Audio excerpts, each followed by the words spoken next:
الجنة بما ليس يهمد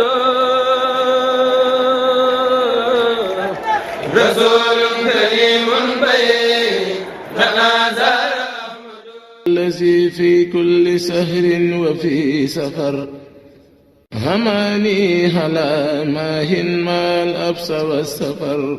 aleykum wa rahmatullahi taala wa barakaatu mbokki jullit yi mbokki taalibe yi yéen ñi jàkkaaru ñun fu ngeen mën a nekk ci àdduna bi ñoo ngi fii ci kër Seexul Xaddiim di kërug lislaam muy màggalu Tuuba di fukki fan ak juróom-ñaar ci weeru safar ci kanam tuuti bu ñu julee timis fukki fan ak juróom-ñett day dugg muy 18 safar muy bis bi nga xam ni Cheikh Ahmadou Bamba Xaadimu Rasuul ci la génn woon ngir liggéeyal yàlla ak yonent bi alayhi salaatu wasalaam wax ni Abdullahi wa Xadimu Rasuul yi maay jaamu bi yàlla tey ndaw yonent bi alayhi salaatu wasalaam ñoo ngi fii ci Tuuba Rimini niñ ko baaxoo di defee at mu jot tey nag ñu am surprise bu bees tàq jëm ci 18 safar màggalu Tuuba sunu doom yi nga xamante ni dañoo andi image bu am solo jëm ci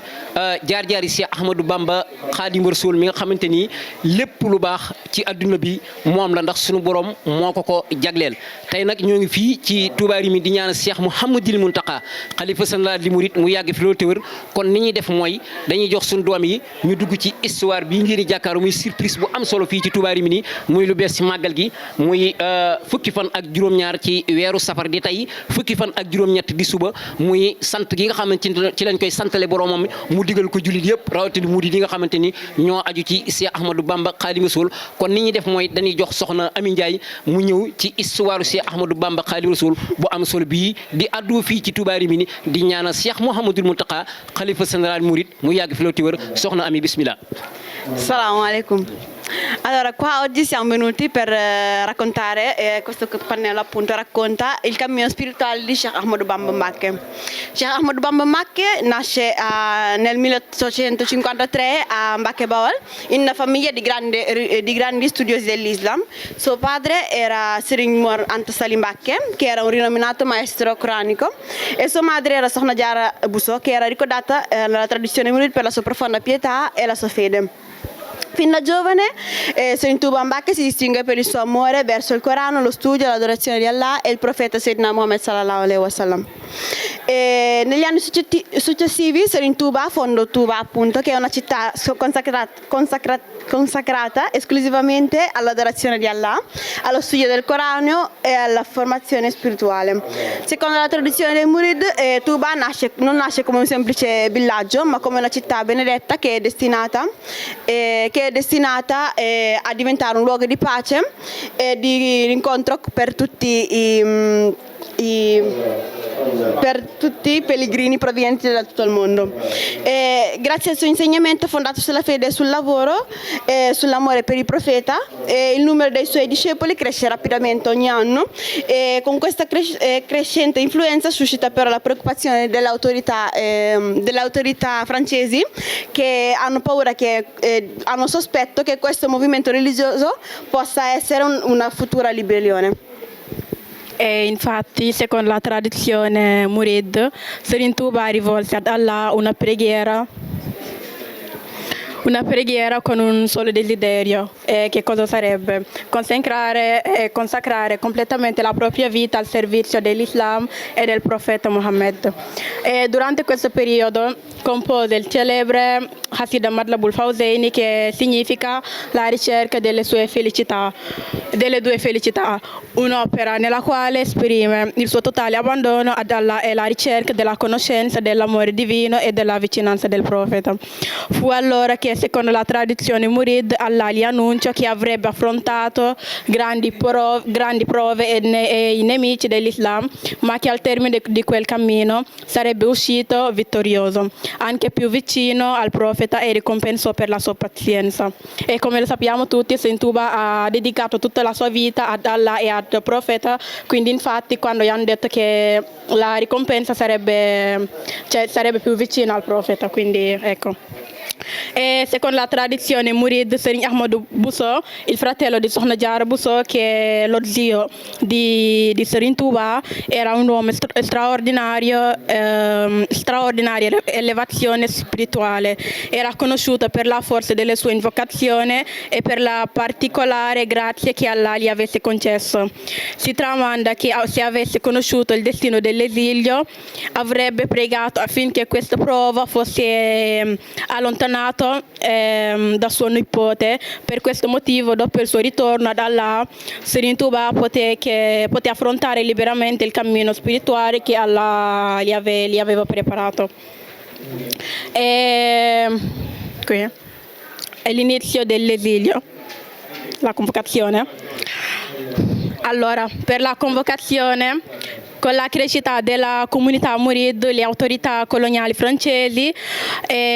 intensificarono le convocazioni rivolte a Serigne Touba. Secondo la tradizione Murid, quando ricevette una delle ultime convocazioni, Serigne Touba inviò suo fratello e fedele discepolo Borom Touba, che è Mam Cerno Ibrahim Mbacké, a incontrare il governatore francese Andar, all'epoca capitale del Senegal. Borom Darou fu ricevuto dal governatore, il quale però gli disse di tornare da Serigne Touba e riferirgli di presentarsi personalmente, poiché desiderava parlare soltanto con lui. Durante il viaggio di ritorno verso Mbacké Bari, tra vari imprevisti e ritardi, secondo la tradizione Murid, Serigne Touba era già pronto ad affrontare la prova che Allah gli aveva destinato. Quando Borom Darou rientrò, la decisione spirituale era ormai stata presa. Serigne Touba gli affidò la propria famiglia e partì da Mbacké Bari per affrontare la prova dell'esilio. 1313 dell'Egira, che sarebbe il 5 settembre del 1895. Serigne Touba lascia la sua terra per affrontare l'esilio imposto dalle autorità coloniali francesi e lascia appunto il Senegal per affrontare l'esilio. Quello che avrebbe dovuto però essere un castigo che si trasforma all'inizio di una delle più grandi prove spirituali della storia del muridismo. Per circa 7 anni Serigne Touba vive in esilio a Gabon. Lontano dalla sua terra continua a pregare, insegnare e scrivere numerosi qasida, rafforzando la propria fede e quella dei suoi discepoli. Nel 1902 Serigne Touba rientra in Senegal. Contrariamente a quello che pensavano le autorità coloniali, il suo ritorno invece rafforza ulteriormente la comunità Murid e accresce ancora di più il numero dei suoi discepoli. Poco tempo dopo però ci fu un secondo esilio, questa volta in Mauritania, e secondo la tradizione Murid esso è ricordato come Gannar, una nuova prova affrontata con la stessa pazienza, serenità e totale fiducia in Allah. Terminato questo periodo, Serigne Touba visse per alcuni anni a Cengiolo, dove continua ad accogliere i discepoli, insegnare e diffondere il suo messaggio spirituale, e terminò la sua vita a Ndiarème. E qui arriva la grande domanda che ci facciamo tutti: qual è il motivo del Gran Magal di Touba? Dopo il suo ritorno definitivo a Ndiarème, Serigne Touba visse ancora molti anni prima di indicare ai suoi discepoli la celebrazione del Gran Magal, rivolgendosi ai suoi discepoli spiegando. Dice in Wolof: koo xam ne sama mbégte sa mbégte la, ovvero chi si considera la mia felicità come la propria felicità. Insegno che chiunque condividesse gli stessi valori e gli stessi insegnamenti avrebbe dovuto celebrare il Gran Magal. E appunto offrendo ciò che era nella propria possibilità, dalle galline fino ai cammelli secondo i mezzi di ciascuno. Il bernde, che in Senegal noi ci chiamano il paese del Teranga, perché comunque noi siamo conosciuti in Africa per dare dei bende che sarebbero tipo chiunque che arriva in Senegal e che entra in una casa mangia. Quindi il bernde è il grande pasto offerto ai visitatori, ne rappresenta una delle aspettative più significative: preparare le pietanze, servirle con generosità e condividerlo con gioia come forma di adorazione e di servizio verso Allah. Lo studio del Corano e del Qasaid fu introdotto successivamente, perché comunque sappiamo, se tanta gente ci vedono e che parlano e che non hanno hanno un obiettivo, per forza parleranno di altre gente, di altre cose che sono haram per noi. Ecco perché ci dicono di studiare il Corano e Hasai e tutte altre cose, magari di dire il nome di Allah e tutte altre robe. E per questo il Gran Magal non è soltanto un giorno di commemorazione, ma anche un momento di khidma e di condivisione e fraternità. mbokki jullit yi mbokki taalibe yi diglu ngeen histoire bi nga xamante ni moo jëm ci ku tedd ki ci ay jaar-jaaram fi mu ganee jamono soxna yii dikk nañ ci anam bu kiimaane muy surprise bu doy kiimtaan ci bis bi nga xamante ni moom la ñuy waaj suba muy màggal di Touba sunu doom yi gis ngeen niñ ci dikkee muy leeral yu am solo waaye li ñu laaj soxna si leen mbir mi fan la jógee maanaam histoire bi fan la jógee ba nga xamante ni ñi ñuy seetaan danañ xam fan ngeen jëlee histoire bi ba mën koo këru ba nettali ko ci xam-xam boo xam ni kenn mënu ko di ndax lii lu wér la.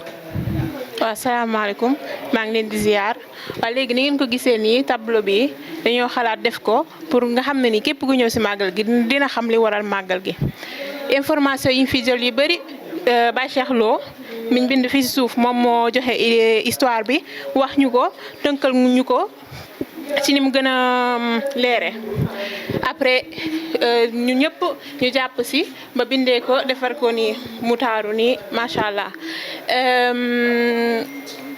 léegi ma jox kàddu gi sëñ Cheikh. lu ngeen yàgg mébét la wala lu leen dikkal la ci fan yi nii.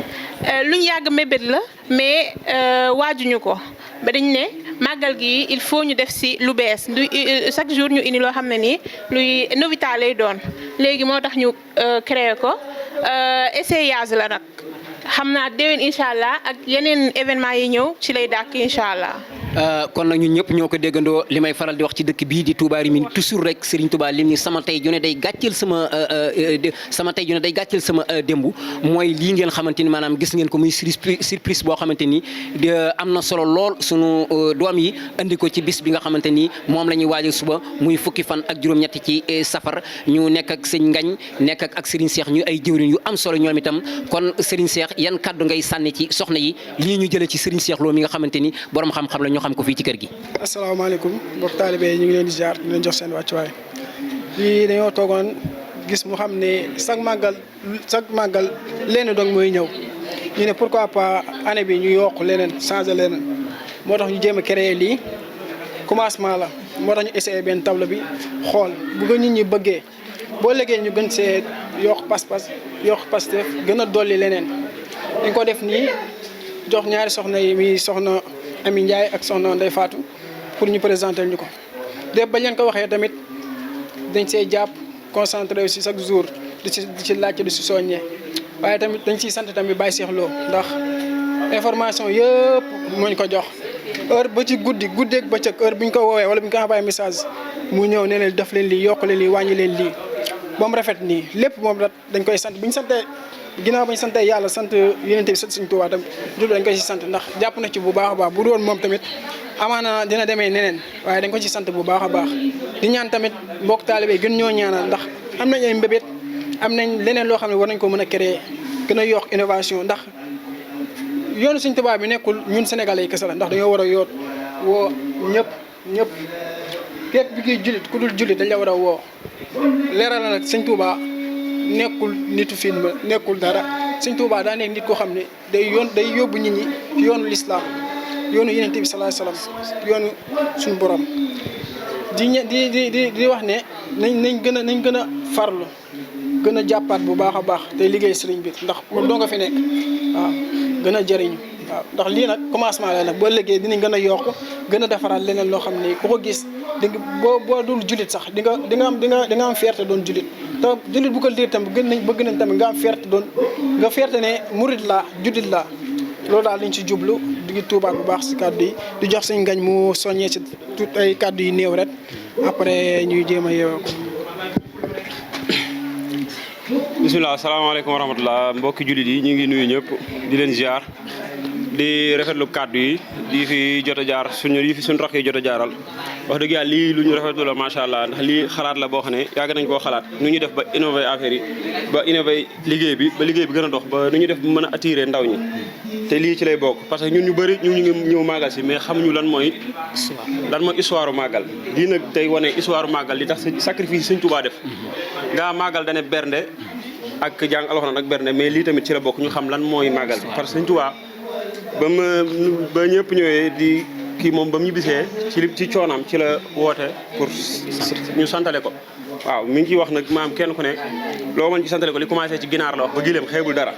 waaw ñu koy rafetlu di woo ndaw ñëpp te xam ne liggéey bi wax dëgg yàlla bu taxawee suñ waajur yi ñoo fi nekkoon def nañ ñu war a def commencé nañ ba agsi fii àggale ñun la war te wax dëgg yàlla ñun ñu ñëw fii dañoo war a gën a góorgóorlu woowaat yeneen ndaw ñi parce que ndaw ñi macha allah bëri nañ fi lool mais dañoo gis ne ñi ñëw ci liggéey bi daal dafa xaw a néew li ñuy def nag mooy pour mën a woo ndaw ñëpp ñu gën a góorgóorlu gën a ñëw gën a taaral bis ba nga xam ne képp ku ñëw boo liggéey di maam képp ku ñëw boo gisee di affaire bi def di nga gën a ñëw parce que bu ñu xoolee démb rek li fi dajee ci ndaw macha allah kon dëkk bi Rimini ndaw ñaa ngi fi dañuy woo ndaw ñi di wax tamit seen waajur yi ku ci mën a ku am sa doom nga xiital ko ci Kër Sëñ bi parce que Kër Sëñ Tuubaa gii nii am na njëriñ de parce que même bu dul événement yi ñu fiy def ak yooyu noonu parfois nit dina fi génne àdduna jaaxle doo am ko ko yóbbu bu doon ak Kër Sëñ Tuubaa gii nii fii lañ koy denc kon Kër Sëñ Tuubaa gi dañ ko war a jàpp suñ fukki loxo ak juróom nekkul rek lu ñu war a jariñoo la ci zaahir mais dañ ko war a jariñoo ci zaahir jariñoo ko ci baatin te suñu waajur yi li ñu waroon def nañ ko ba mat sëkk ndax taxaw lu toll ne kër gu toll nii depuis ca 2004 booba la gënoon a jafe léegi fuuf tey ji nag am nañ possibilité yi jàng nañ dégg nañ italien macha allah ku dégg xale yi fii italien bi ñu doon wax nga xam ne dégg nañ xam nañ lu xew ci dëkk bi lépp lu ñu bëgg a lijjanti mën nañ kaa lijjanti quindi lu may wax mooy nañ gën a góorgóorlu gën a jàppaat gën a woo suñ morom yi waaw di sant nag ñuy jëwri nii macha allah moom ñun amuñu seen fay man seen mag laa de waaye man xalaat yi ñu am sax amu ko xalaat yu bëree bëri ñu ngi ko am lii benn la ci rek mais suba am na yeneen am na ñoo xam ne boo xoolee peut-être xëy na suba dina génn ñi nga xam ne ñooy bind xale yi ay xale lañ doon ñooy bind ñi ñooy jàng xasaayit muy am na ay góor ay jigéen te ñëpp ay ndaw lan ay xale yu ndaw lan te waaw li may def daal mooy waa ñëpp boo xoolee li fi nekk lépp ñoo ko def ci seen xel seen xalaat bu sell ak tamit génne seen poste def ci te ay ndaw lañ de ñoom ñëpp kenn amu ci boo xoolee ñi ci kenn amu ci 25 ans kon nag ñun ñeneen ñi fi nekk yeneen ndaw yi fi nekk nañ góorgóorlu ñëw jàpp ci liggéey bi te xam ne liggéey Sëñ Tuubaa bii nii wax dëgg yàlla ñëpp ci war a jàpp képp koo xam ne sa doom mu ngi fi mag ngay mag nga am fi doom ñu ngi lay ñaan nga poussé ko mu ñu ci liggéey Sëñ Tuubaa bi wasalaamaaleykum wa rahmatulahi taala wa barakatu maa ngi jërëjëf mbokki julli ji noo ko déggandoo kon bis baa ngi noonu muy fukki fan ak juróom ñetti ci weeru safar kiimaan nag dafa feeñ ndax bis ñi tey di samedi ci weeru août 1895 ci Mbàkke Baari Jolof ca yor ba ci la Cheikh Ahmadou Bamba Xaadimu Rasuul départ muy fukki fan ci weeru août di fukki fan ak juróom ñetti ci weeru safar mu wax ni xarajtu yow ma sabti saamina hasar li xidmatil muxtaari fii sari safar samedi ni tey la départ muy yor bu tàng tubaab yi jiital ku tedd ki mu ni aqrijtumoo nii génn ngeen ma waaye na ngeen xam ne damay liggéeyal yonent bi alayhi salaatu salaam dinaa dem dinaa dellu si ca mbubbu xottikut tegul cin tegaluñ ko cin Touba Rimini ngi noonu kon mbokki julli ji ñi ngi woo ñëpp xam ni fii day ay ndaw fi ne yu am solo yoo xamante ni ay jëwriñ yéen dëkk ci ay gox yu fasanti ko saa yu nekk ñu bàyyi seen nit yëpp seen bëgg-bëgg yëpp jox ko tedd ki léppam mu yor leen seen lépp waq ji awaay ji la si ndaamoo fii xidmati wa ablahum maaraamoo waxal na suñu borom ni képp ku may liggéeyal na nga faj ay aajoom te lépp lu bëgg na nga ko defal wassalaamu aleykum wa rahmatullahi taala wa barakatuhu الذي في كل سهر وفي سفر هماني هلا ماهن ما الأبس والسفر